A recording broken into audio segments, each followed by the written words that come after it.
Hey, horror fans! Get ready for a dose of spine-tingling Craigslist tales. Don't forget to subscribe and hit that like button for more creepy content. Now, let's jump into these unsettling stories.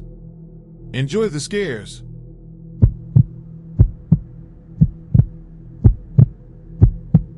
It is a story about a strange encounter I had while using Craigslist in its initial days.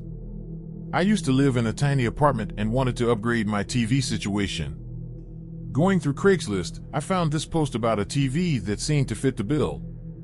It wasn't anything fancy, just a big screen, which was perfect for my small place. So, I sent a quick message to the seller, let's call in Joe, to set up a meeting.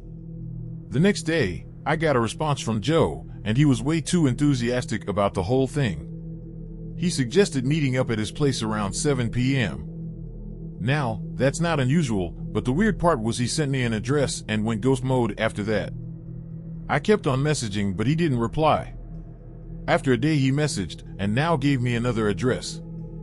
His tone had changed, and the way he used words was very different now, but I thought this might be my overthinking. So, after work, I drove over to Joe's place, the second address he gave me. It was already getting dark, and the street lights were on, but the light in front of his house was flickering. I parked in his driveway, and when I got out, I noticed the front door was slightly open. It was a bit odd, but I just assumed he was expecting me and left the door open for convenience. I peeked inside but didn't see anyone, so I rang the doorbell. As soon as I did, I heard a loud thud from inside, and then everything went silent. It was seriously eerie. But before I could second guess myself, the door creaked open, revealing a man who was tall and wore a black robe with a hood on his head. I could only see his lips moving as he spoke. He told me to come in. I refused and told him to call Joe. He stood there for a moment and removed his hood. His face was filled with wrinkles, and he looked scary. He kept on staring at me without blinking and told me that he was Joe.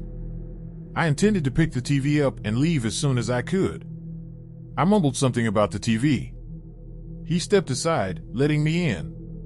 The moment I crossed the door into the house, I knew something was off. He was not the same guy who had messaged me. I remembered seeing Joe in the picture, and this guy in the house was way bigger, way more intense, and his eyes were just unsettling. I quickly checked out the TV in the next room, muttering that it looked good and I'd take it. He didn't say much, just snatched the money from my hand and stuffed it in his pocket. But then, out of nowhere, he grabbed my shoulder and pushed me toward the other room, trying to lock me in. I struck the man with a candlestick on the table and pushed him. He fainted and I ran towards the kitchen to get out of the house from the back door. I ran outside from the back door and towards my car. As I was igniting the car, I saw that same man in a black robe getting out of the front door of the house, and he began running towards me. While starting the engine, the man began hitting his hands on the side windows of my car. He was screaming and saying something that I couldn't hear. He broke one of the windows, and as he raised his arm towards me, the car started and I put it in the gear, driving away as fast as I could. He fell off, and as I looked from the rearview mirror, I saw him lying in the middle of the road with his head raised and screaming while looking at me. I pulled over a bit down the road, still shaking from the encounter. I called the cops and told them what I had encountered, and they let me know they would investigate.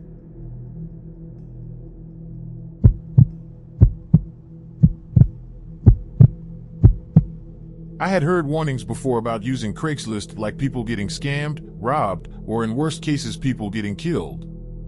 But I was desperate.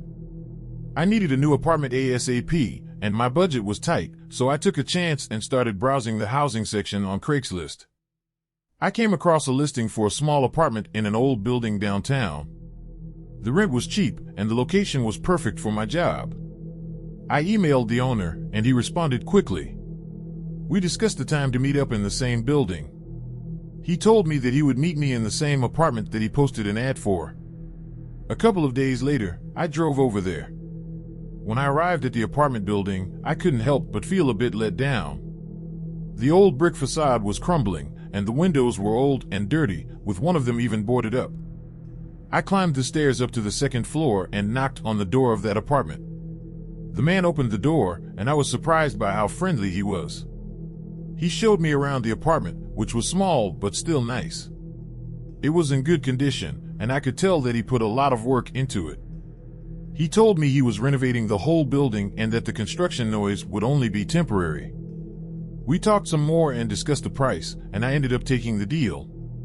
Later in the week, I moved in and set everything up. Every time I saw the outside of the building, I couldn't believe I was living in a place that looked like that, but I just had to remind myself that it was the inside that counted. 3 weeks went by without problems or concerns about the place until I started to realize something suspicious. I observed that nobody else seemed to live in the building. I never saw anyone parked outside or walking inside, and I never heard anyone through the thin walls. Additionally, I never heard any construction going on like the owner had said there would be. I kept these thoughts in the back of my mind until one morning when leaving for work, I saw one of the other room's doors was partially open. I walked past it and went about my day, but when I got back later that night, it was still open. After some thought, I figured it had to be vacant. I pushed it more open. Inside, the room was dusty and smelled awful. There were webs and stains all over the walls. I went to my apartment, but before I walked in, I became curious about the other apartments. I knocked on my neighboring apartment door, and nobody answered. I turned the handle, and it was unlocked.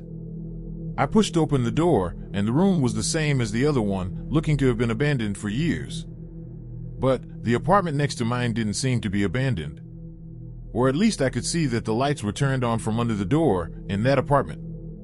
This of course made me even more curious, since none of the other apartments had seen human life in what seemed to be years. As I opened its door, I saw a very minimal setup inside it.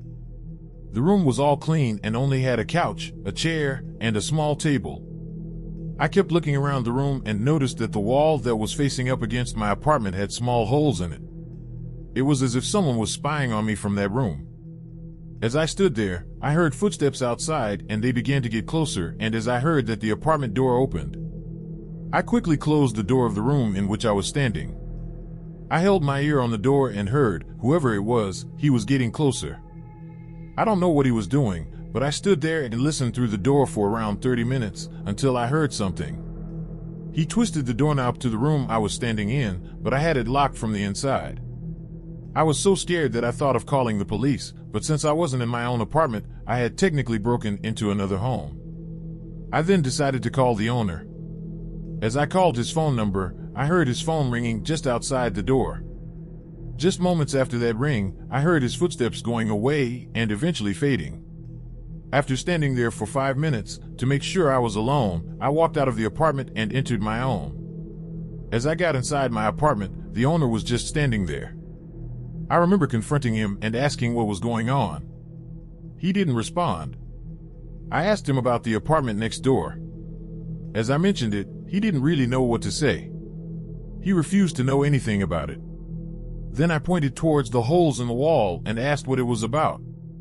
He said he didn't know what it was, and he would get a handyman out and fix it.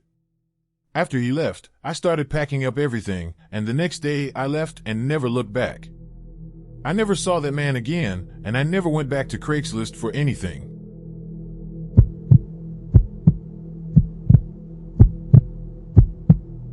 Having just moved to a new city, I turned to Craigslist to find someone to share my new apartment with. As soon as I saw his post, I contacted him. His name was James, and we exchanged a few emails and phone calls, and things seemed to be going well. A few days later, we agreed to meet in person to discuss the details. At first, James seemed like a friendly and easygoing guy. He was in his early 30s and kind of reminded me of myself. We talked for a while about our interests and hobbies, and he shared some funny stories about his previous roommates. As we were wrapping up our conversation, James suddenly got very serious. He told me that there was something that he wanted to let me know. I told him to say anything he wanted. He told me that there would be someone else who would live in his room with him as well. I looked at him, confused, and told him that it would be difficult to manage more people here. He told me not to worry and he won't be getting in my way. I got even more confused and told him to tell me clearly. And he laughed and said that he was just kidding and that I would understand. I shrugged and said it was fine, not a big deal. The first few weeks went by. James seemed like a great roommate and we got along well.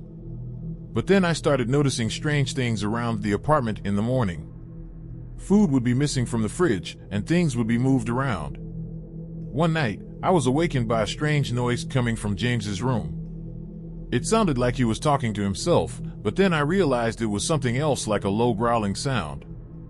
I got up quietly, crept to his door, and listened. The growling got louder and more intense. I opened the door slowly, and as I peered inside, I saw James standing in the middle of the room. It was a strange and unsettling sight. I felt like I was seeing something that I wasn't supposed to see and chose to back away and go back to my room. The sounds went on for a few more minutes before they stopped. In the morning, I refrained from mentioning anything to James because I didn't want to embarrass him and I shouldn't really be peeping on him. He seemed to be acting normal anyway, so I brushed it all under the rug and forgot about it.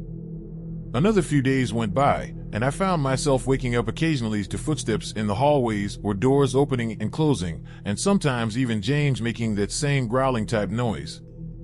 By this time, he had let me know that he did occasionally sleepwalk.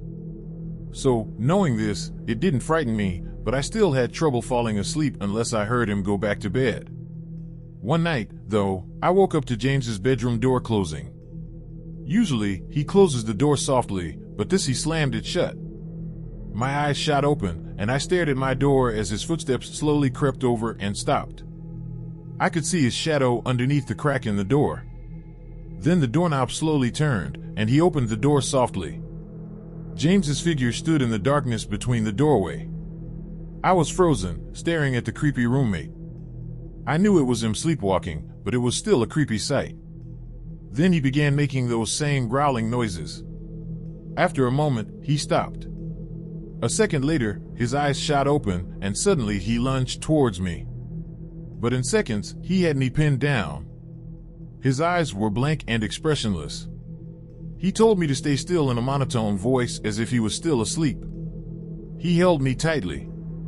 I tried to break free, but he was too strong. I felt a deep, intense fear building inside me.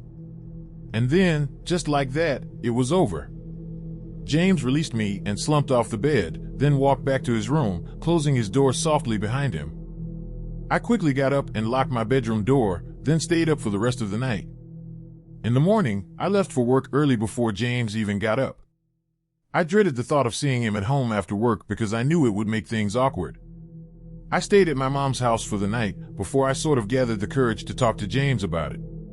When I got home the next day and talked to James, he was fully aware of it and said he is working on fixing it. I still couldn't take it anymore, so I told him it was best if we weren't roommates anymore. And to my surprise, he understood me fully and didn't get mad. So I no longer live with James, but just myself.